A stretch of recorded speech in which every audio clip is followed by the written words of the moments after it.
game over? No way! Because we got Game Genie! Games are for kids. That's something many parents used to say. But the parents of today grew up playing video games. Thanks to 3 decades of gaming experience, these old-school gamers know some things the younger generation will frown upon. We will take a look at things only old-school gamers will recognize.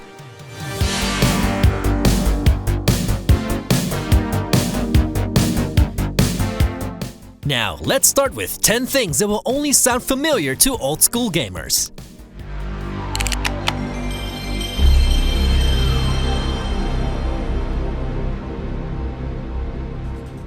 If you grew up with the NES, SNES, Mega Drive, N64, or the first PlayStation, you didn't have to log into your console. There were no personal accounts, it was just you, your controller, the console, and the video game. Connect the console to the TV, turn it on, pop in the video game, and you can play.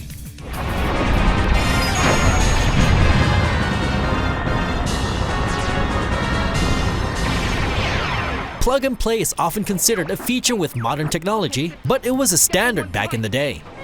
To Mario Kart!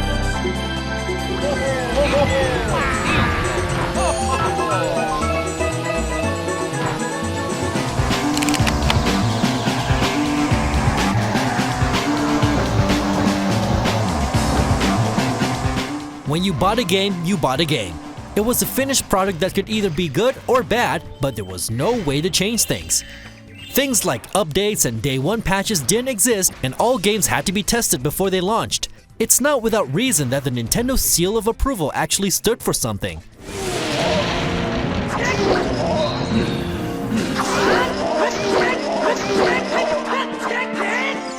The Japanese gaming company didn't want its video game systems to share the same fate as the Atari systems a few years earlier.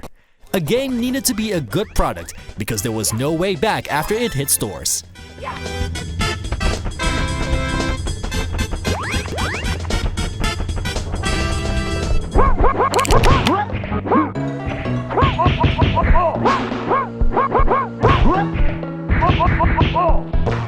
When you're living in Europe or Australia, you're playing PAL games. If you're from the Americas, you're getting the NTSC ones.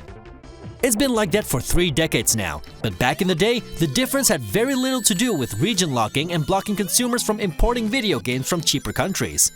There were actual technical differences. PAL and NTSC were television display systems. PAL was set at 25 frames per second with 625 lines, while NTSC had 30 frames per second with 525 lines. The difference in display settings made it impossible for an American gaming system to work on a European television. Later on, there was also a frame rate difference where PAL used 50 Hz and NTSC used 60 Hz. KO!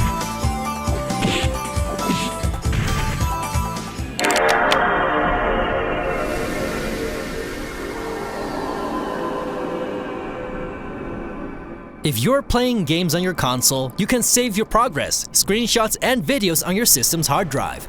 If you're playing on a handheld system, there's internal storage or a common SD card. But when the first consoles used CD-ROMs for their games, they used special memory cards for storing save games. Take the Sega Dreamcast and the first 2 PlayStation systems, for example.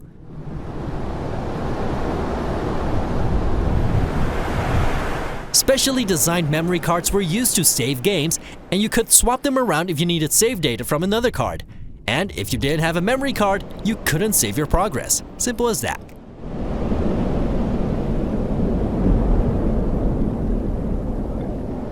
To hear a gameplay tip for The Legend of Zelda, press 1. To hear a gameplay tip for Super Mario Bros. And Super Mario Bros. 3, press 2. To hear a gameplay tip for Metroid, press 3. When you're stuck playing a video game, you look online for a walkthrough.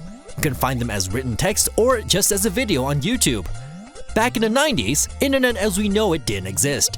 When we were stuck, we had to call a hotline. We'd describe our problem to some guy or girl, and they would help us overcome the obstacle we were facing.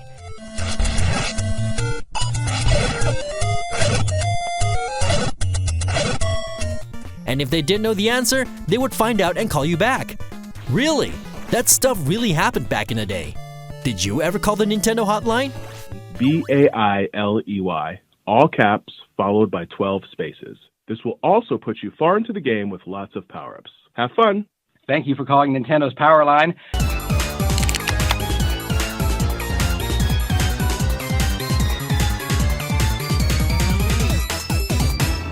While playing a video game in the 80s or 90s, you had a limited amount of lives.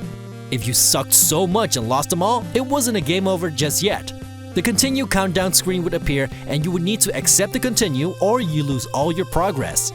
There were no save points or other forms of save data.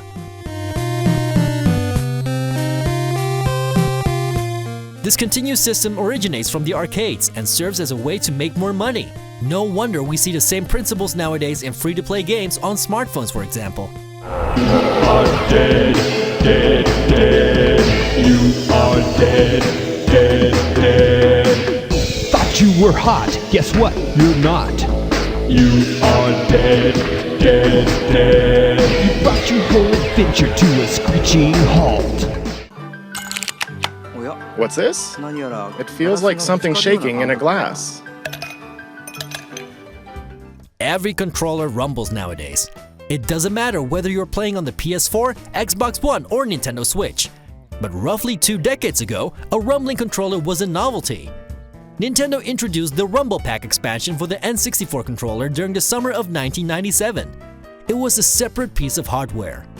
A few years later, they also made a Rumble Pack expansion for the Nintendo DS, even though that one will not be remembered by many gamers.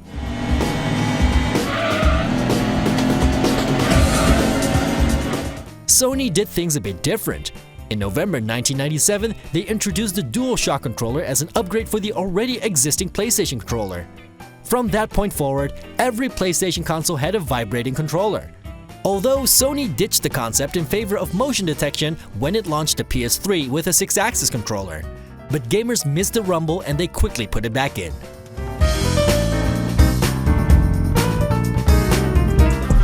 They call baseball a national pastime. If that means making $1 million by standing around all day, count me out. Ow! With almost all popular video games becoming online experiences, cheat codes are a thing of the past.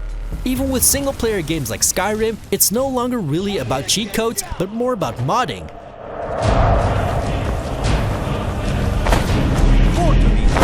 Yeah! However, back in the days, cheat codes would make you the most popular kid at school. If you knew the infinite money cheat for GTA or the Konami code to get extra lives, you were the coolest kid in town.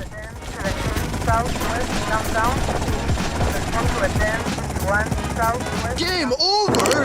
No way! Because we got Game Genie! We tell you when it's over. With Game Genie, I decide how many lives I get. I use it when I want to live forever. Play to the end and win. Maybe I want to start on level 15. No problemo!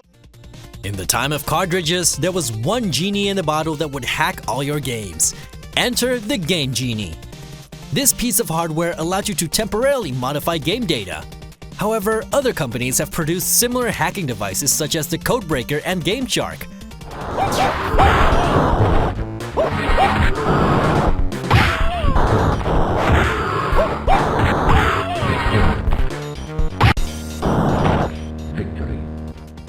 Both Nintendo and Sega systems were supported by the variations of Game Genie hardware, and there was a whole legal battle between Game Genie creator Galoob and Nintendo, which Galoob eventually won.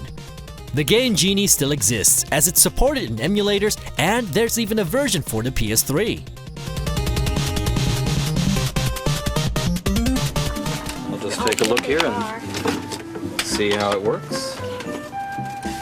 I didn't want to have to bring it in, but I just couldn't get it to work. And There you go, it's working now. Oh, look, sweetie, it's working. Old gaming systems worked with cartridges. These cartridges would need to connect with the pins inside the gaming system. If this wouldn't work properly, cleaning the connectors could help.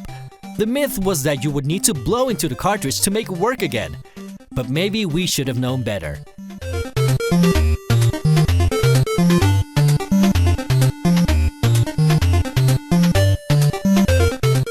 Many video game collectors now believe that blowing into cartridges actually damages connector pins since you're applying moisture to copper, which can result in oxidation.